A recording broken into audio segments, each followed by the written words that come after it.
Kongeye turatomboye bana b'Imana kuba turi buntu na Nyagasani akaba duhamagaye ku neza ye. Ku izina ry'Imana Data na Mwana na Roho Mutagatifu. Amen. Amahoro bana b'Imana, nimuhumure, Imana iradukunda.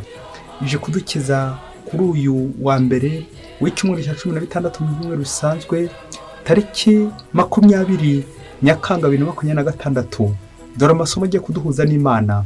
Isomo rya mbere ni iryo mu gitabo cy'umuhanuzi Mika, umutwe wa 6 umurongo wa 1 kugeza ku wa 4 n'uwa 6 kugeza ku wa 8.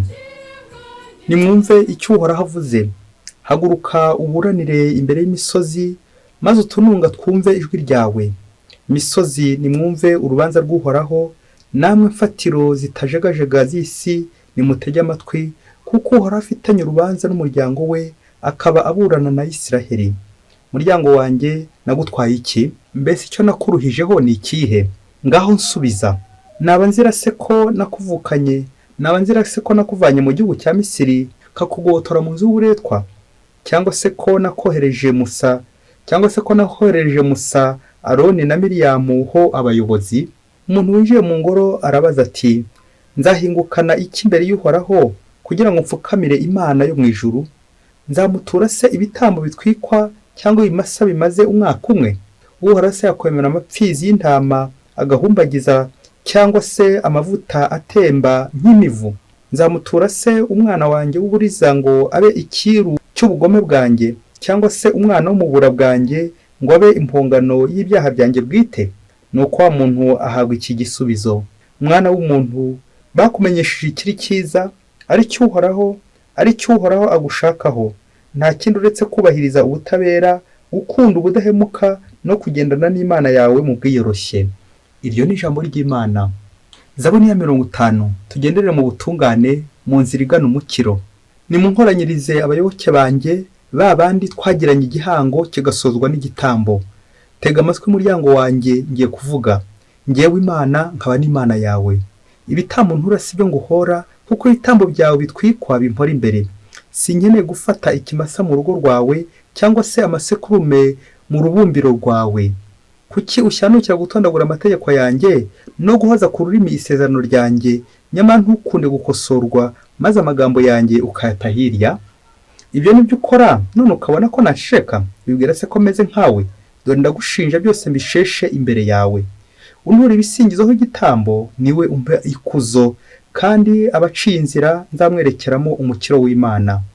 Tugendere mu butungane, mu nzira igana umukiro. Nyagasani Yezu nabane namwe. Amagambo mu ivaji ntagatifu yanditswe na Matayo, umutwe wa 12 umurongo wa 38 kugeza ku 42. Muri icyo gihe bamwe mu bigisha amategeko no mu bafarisayo baraterura babwira Yezu bati, mwigisha, turifuza kubona ukora igitangaza. Arabasubiza ati, inyoko mbi kandi y'abahemu irashaka ikimenyetso. Nta kindi kimenyetso izahabwa atari cy'umuhanuzi Yonasi. Nk'uko Yonasi yamaze mu nda y'ifi iminsi 3 n'amajoro 3, ni nako umwana w'umuntu azamara mu nda y'isi iminsi 3 n'amajoro 3. Ku munsi w'urubanza Abanyaninivi bazahagurukira b'ingoma maze babatsinde, kuko bumvise inyigisho za Yonasi maze bakisubiraho, kandi hano hari uruta Yonasi.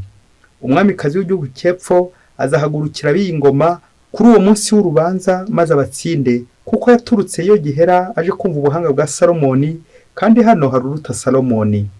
Iyo ni ivanjiri ntagatifu. Bayoboke b'Imana, nimugire amahoro. Aha tugeze ni kuri buri munsi. Fungura buri munsi, ufungure buri munsi, kandi ubuke gufungurira abandi buri munsi. Ijambo ry'Imana buri munsi. Ineza y'Imana buri munsi. Umunsi umwe umugabo yigeze abwira mugenzi we ati, nzaguha inka, ariko iyo nka ntizaba ari inyana, ntizaba ari n'ikimasa. Mugenzi we ahita amubwira ati, yewe iyo nka nanjye uzayinzanire, atari ku manywa atari na nijoro. Ntuze kumbaza uko byagiye byongera bigenda bikurikirana, ariko indyarya ihimwa n'indyamirizi. Bayoboke b'Imana, nimugire amahoro. Amasomo tujye kuzirikanaho aratuganisha kumananiza. Abantu bajya bananiza abandi, ugashaka kugora mugenzi wawe, ukamunaniza, ukamushyiraho za kondisiyo nyinshi cyane, rimwe na rimwe atazashobora. Aha rero njye nawe Nyagasani arifuza kutujyana ku ruhande, ubwo tujyanye kuri amasomo kongera tuzirikane ku mananiza tujya dushyiraho nyagasani cya gihe dushobora kumusaba ikimenyetso. Umutwe w'inyigisho witwa amananiza dushyiraho Imana. Ati Mana nk'ikimenyetso, nutankorera kiriya nanjye sinzongera gukora kiriya. Mana nutankorera bino sinzongera gukandagira mu kiliziya yawe. Hari abakristo bamwe bajya bahiga imihigo nk'iyo ngiyo batabikora amananiza bari gushyiraho Imana. Ati Mana nutankiza uburwayi nanjye sinzongera kugukorera. Nutankorera iki ngiki nanjye sinzongera gukandagira iwawe. Ugasanga bamwe turi gushyiramo Imana aho amananiza, turi kubwira Imana, turi kwikanga, turi kwitega imitego. Ati mpereza kino kimenyetso, mpereza. Niko urategeka Imana nka petit frere wawe, nka mubyara wawe, ukinana n'Imana ubyara. Abantu benshi turwaye iyo ndwara, na niyo mpamvu nyagasana tugira ubuntu muri aka kanya yongeye kudusubiza ku isoko, dore ko twari turi ku isoko y'amananiza, kunaniza Imana, kuko turi kwinja Imana. Bya bindi by'uko nyine Imana uyimenya bikaza kurangira uri kuyimenyera. Yezu agufashe nanjye afashe, uyu munsi wongere urebe amananiza ujye ushyiraho Imana. Bya bimenyetso bishobora kuza iwawe uri gushakisha ibimenyetso aho gushaka Imana, kuko abantu benshi dukunze gushakisha ibimenyetso Imana iduha aho gushaka Imana. Akaba umwana wereka inyenyeri mu kirere aho kugira ngo bari areba, akomeza kwireba urutoki ruri kwimwereka. Nguko natwe dushakisha ibimenyetso aho gushaka Imana, bityo bikaza kurangira Imana turi kwinaniza, kandi twakagombye kuba nk'abana mu rugo. Ubundi umwana mu rugo abareba mu rugo ukuntu bimeze, uburyo mu rugo bakennye cyangwa bakize, bityo akanamenya uburyo ushobora kwitwara muri urwo rugo, kutananiza Imana. Ngaho amasomo agiye kubidufashamo. Isomo rya mbere riratwibutsa ko tugomba kugendana n'Imana kugira ngo tubashe gukora ugushaka kwayo. Nta kintu cyaruta kugendana n'Imana. Imana dukoreye bino, idukora biriya, ikura abisire mu gihugu cy'ubucakara, ibagira neza, none bari kwibabaza. Dusabe nimo kugendana n'Imana kugira ngo dukore ugushaka kwayo buri munsi. Ni nayo ntero muri Zaburi no munsi agira ati tugendere mu nzira z'Uhoraho, tugendere mu butungane mu nzira y'Uhoraho. Amen, amen, amen. Kureka Imana igatwigarurira, kureka nyagasani tukagenda mu nzira za nyagasani, nibwo tutazateshuka ngo tube twakwibera ati nyagasani mpereza kino nanjye nibwo mbona kuguha kiriya. Ese ari wowe, ari Imana, ninde ufite byinshi? Akenshi tubihomberamo igihe twashyizeho Imana amananiza ati urampa kino nanjye nguhe kino, ubundi se byose si wabiguhaye. Ivanjiri no munsi biratwereka abantu bafite amananiza, abigisha amategeko n'abafarisayo. Yezu ari gukora ibitangaza, Yezu ari kugarura imbaga y'abantu. Abafarisayo rero kubera kwanga gutakaza umugati wabo, bari kubona Yezu nk'agiye kubakura ku mugati, niyo mpamvu basa n'abahanganye nawe, bashaka kumushotora, bashaka kumunaniza. Ati duhe ikimenyetso tubone ko ibyo ukora bituruka ku Mana, duhe ikimenyetso. Ati mwigisha turifuza kubona ukora igitangaza. Uku nuguhinyuza, uko tujya duhinyuza Imana, kaza kurangira wa mukiro tutawubonye, abandi ari wowe wifatiye. Ndifuza ko twazirikana mu kwiyibutsa abantu batatu Imana igikora ibitangaza. Bamwe barabibona, abandi ntibabibone. Abantu ba mbere Imana ikora ibitangaza naba batari uko ari we witwara neza, ahubwo ari za mbaraga z'Imana. Imana iri kumukoresha nayo, Imana iri kumwereka, kuko Imana yereka ababi n'abeza, n'uwo mugome, n'uwo mugira nabi, n'uwo uri kwinja Imana, n'uwo muhakanye, n'uwo mwemera gato, n'uwo utemera. Imana nayo imukorera igitangaza, iramwiyereka. Gusa bo ntabwo bibonana. Niyo mpamvu twumvise urugero rwo muri Ivanjiri abigisha amategeko n'abafarisayo, ntabwo bemeraga Kristo, ntabwo bemeraga Yezu, ariko ntibizabuza Yezu kugenda bakora neza, bagira neza, no kuba bariho n'impuhwe z'Imana. Aba kabiri nabo nyagasani akora ibitangaza n'abantu gushidikanya. Atari nyagasani turacyari kumwe, wahuye n'ibibazo, uhuye n'uburwayi, uhuye n'agahinda, uhuye n'indwara n'ibindi byinshi cyane bikurembeje, ariko nyagasani ubu turacyari kumwe koko. Ubu se niba turi kumwe nta kimenyetso wankorera ngo nkire, unkize ino ndwara ko ngiye guseba, nyagasani ubu nta kintu wankorera. Tukamera nk'abari gutonganya Imana kwa kwivumbura. Uwo nawe nyagasani agira uburyo amwiyereka, akamukora igitangaza, haba none haba ejo bundi, ariko nyagasani agira uburyo agira gute amwiyereka. Umuntu ushidikanya, wowe nanjye hari igihe dushidikanya ku rugendo rwacu, kubera ko urugendo rwacu akenshi turi abantu dufite intangiriro ndetse n'iherezo, nous avons des limites. Izo limite rero, ubwo bucagase bwacu hari igihe bigeraho tugashidikanya, ariko Imana ntibiyibuza kudukorera neza buri gihe, ntibibuza kuduha igitangaza, kuko Imana idakoreshwa gusa n'igitutu cyawe n'igitugu cyawe uti baranyishe nyagasani ntabara, nyagasani ntabara. Ntabwo nanone gutabaza Imana aribyo bituma Imana idutabara, ahubwo Imana isanzwe iri fidele, idutabara atari uko twanayitabaje kubera impuhwe zayo. N'igihe turi gushidikanya ikomeza kugenda igira ite idukorera ibitangaza. Uwo ni wa kabiri. Akenshi benshi naho duherereye, kuko turi kuri no si, ariko tugira uburyo nyine hari bivanga n'ibindi byose bituvangira nka rwa rumamfu nyine rushobora kwivanga, ariko kubera ko nyagasani akabigukorera atari uko wabimusabye, ahubwo ku mpuhwe ze, ineza y'Imana. Aba gatatu ni abemera, les croyants. Urimo cyangwa ndimo ntawamenya. Aha ngaha biragoye kubona umuntu ku isi wakwemera agahura n'ibyago ndaze kwivumbura. Turibukana yo butorajya tumwumva mu mateka, iyo byageze aho nyine akavuga ati Mana ko kugucyo untererana. Abantu nuko duteye. Aha ngaha kuvuga ngo uremera bigera kuri wa muntu ushobora kwemera kawe nubwo atabona igitangaza cy'Imana, kuko yemera ko Imana baba bari kumwe. Ubundi umuntu wemera ntabwo akeneye ibitangaza. Ibitangaza kenshi ati nyagasani ndifuza kubona unkorera igitangaza, ikimenyetso. Niba abantu nyine batemera. Akenshi iyo wemera ntabwo ukeneye ibitangaza byinshi. Rero abo bose nyagasani abakora igitangaza, abo bose nyagasani arabiyereka, abo bose nyagasani abagira neza. Uwemera utemera ushidikanya, bose nyagasani agira gute abagira neza.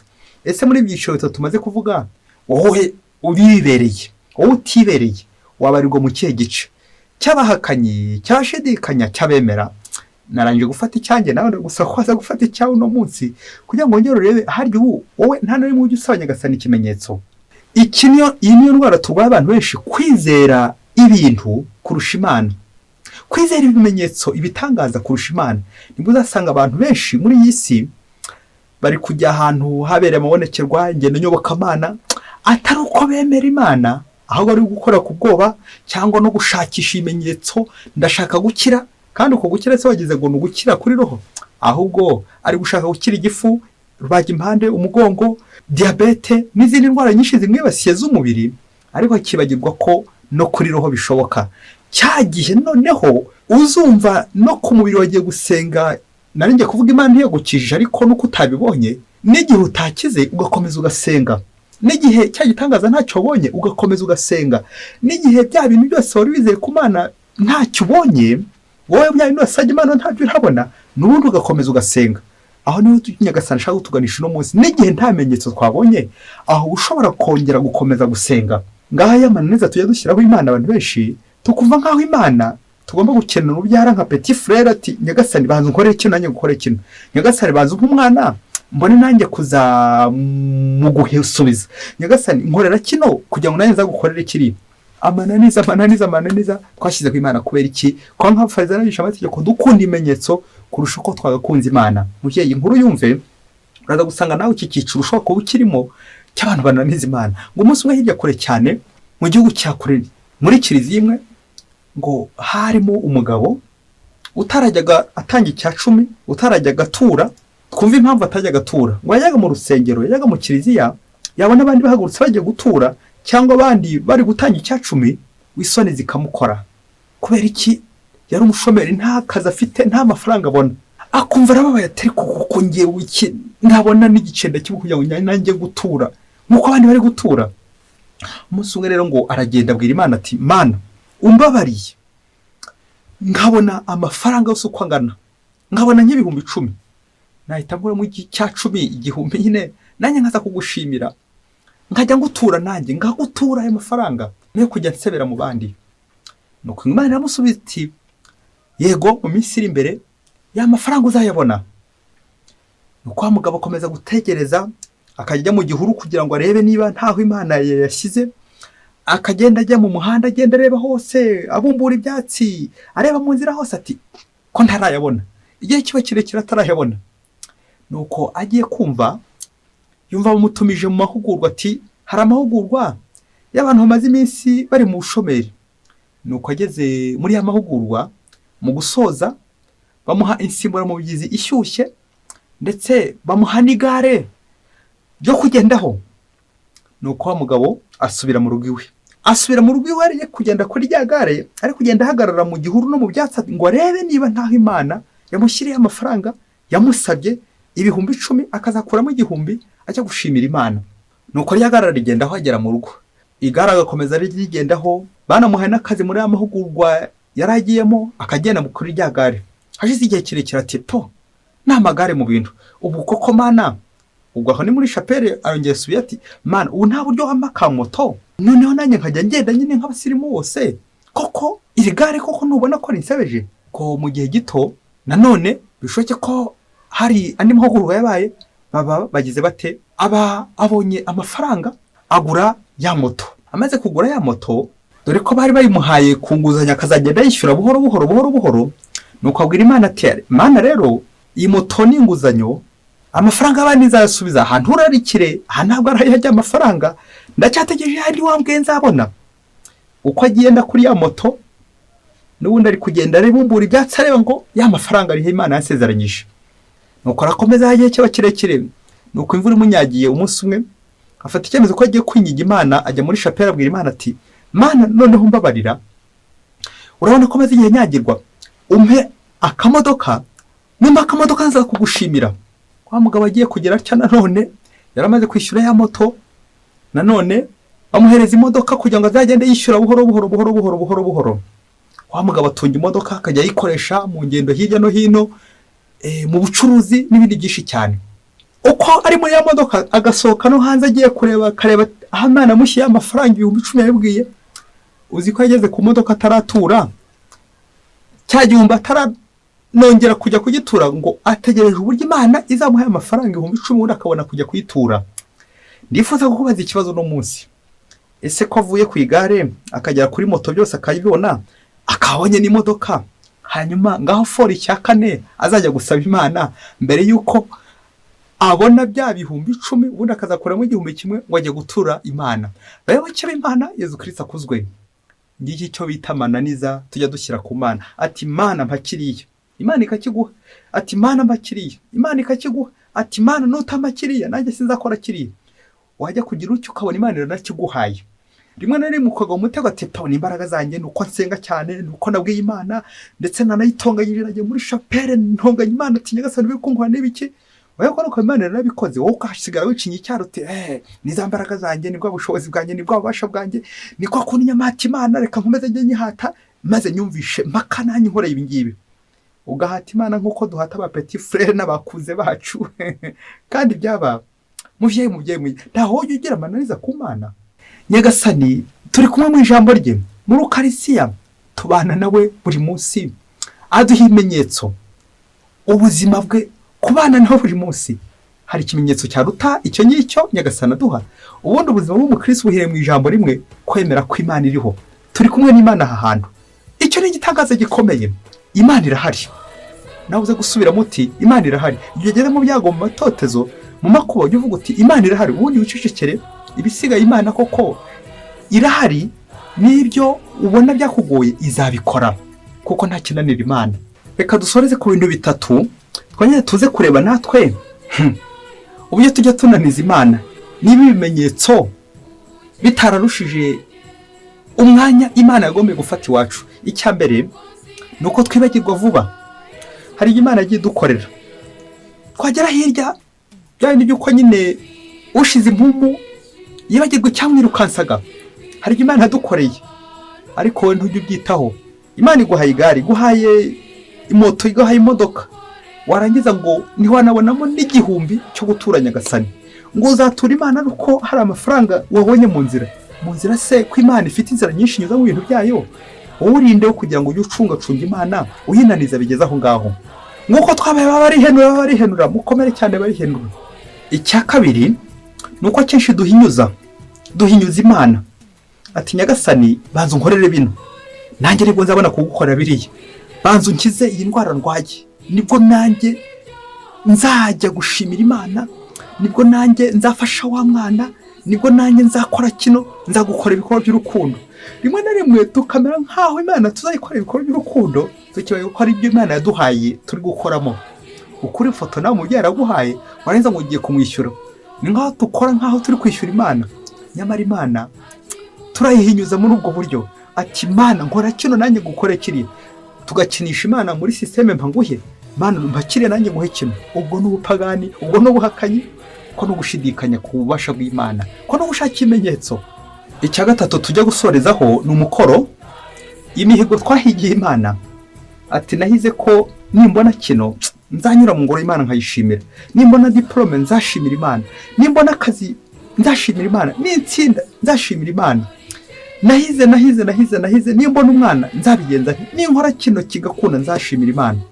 Nibyo hari ubwo kidashobora no gukunda, niba uri wawe undi mubemera uzakomeza usengera. Hari n'igihe kiba cyarakunze kuko none dusaba Imana, kuko Imana ni umubyeyi wawe undi tugomba gusaba nk'abana. Hari igihe cya kintu gikunda, ese nta mihigo wabitse nk'ibirarane utarishyura utarahigura? Ibuka ibyo byose utahiguye. Ibyo nabyo ni ibimenyetso wabonye, ntubyiteho, warangiza ngo nyagasani mpakiriya.